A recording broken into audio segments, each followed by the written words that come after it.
காட்சி ஒன்று. பாடலின் இல்லம் குழந்தைகள் அழுதபடி.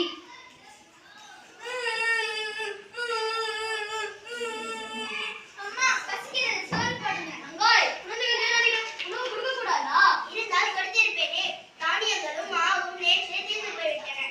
இந்த நிலைக்கு நான் ஒரு காரணமாகிவிட்டேன். என்ன செய்வேன்? ஐயனே, நான் ஒரு யோசனை சொல்லட்டுமா? சொன்ன வாய் சொல்லும் யோசனையால் குழந்தைகள் பசி நீங்கட்டும். கொல்லிமலை அரசர் வல்விலோரி அள்ளி கொடுக்கும் வள்ளல் என்று எல்லோரும் கூறுகிறார்களே, அப்படி அவர் என்னதான் செய்கிறார் என்று பார்ப்போம். ஆம், நானும் கேள்விப்பட்டிருக்கிறேன். வீரத்திலும் படைத்திறத்திலும் சிறந்தவர். இப்பொழுது செல்கிறேன். சென்று வாருங்கள். தாங்கள் வரும் வழி நோக்கி எங்கள் வீட்டில் பார்த்திருக்கும்.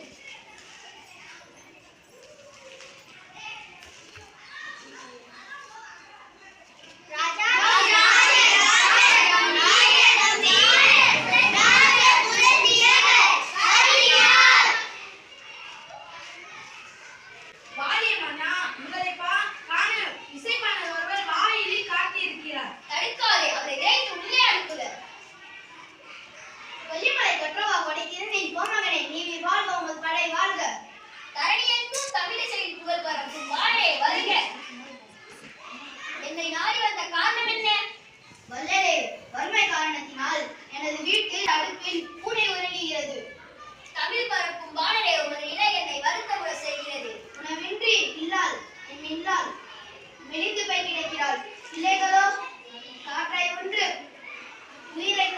கண்ணில் உயிரை தேக்கியபடி இருக்கின்றனர். கலக்கம் வேண்டாம் வானரே, உமது வருவையை போக்குவது என் பொறுப்பு. ஆகட்டும் வானரே, அமைச்சரே வாருங்கள். இப்பாடலின் குடும்பம் பல தலைமுறை வாழ வழி செய்தீர்கள். அப்படியே பொற்காசுகளை அள்ளி தருக, அடிமணிகளும் களிர்களும் அடுப்பிடுக, பற்பல பரிசுகளை வேலைகளில் நிறைத்து அனுப்புக. கற்ற கல்வி அறியாமை அகற்றுதல் போல குற்றாத்துவை குறைக்கும் வல்லலே, உங்கள் குன்றா புகழ் கொடை பண்பு ஓங்குக. வாழ்க வாழ்க.